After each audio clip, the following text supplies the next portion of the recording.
बांग्लादेश को देले चेतावनी। बीसीसीआई सहित टक्कर जमा नियो नहीं। भारत आगे तमे माने एबे भी छुआ।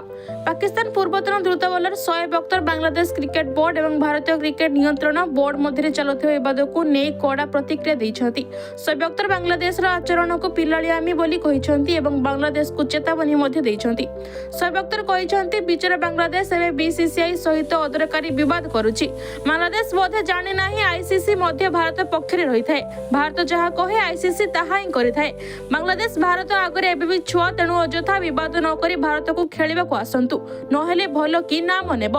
साहुरी कहिसंती जे बीसीसीआई सम्मुख में बांग्लादेश स्थिति एबे भी दुर्बल और सेमाने समय और परिस्थिति को बुझी निष्पत्ति नेबा उचित। शोएब अख्तर बांग्लादेश को परामर्श देइछंती जे विवाद आढ़ेबा परिवर्ते भारत को जाई मैच खेलिबा उपर ध्यान देबा उचित। शोएब अख्तरको एही वक्तव्य पर क्रिकेट जगत रे आलोचना तीव्र हो जाइछि। सोशल मीडिया रे तांकर स्पष्टवादी मंतव्य को नहीं मिश्र प्रतिक्रिया देखा मिलुछि।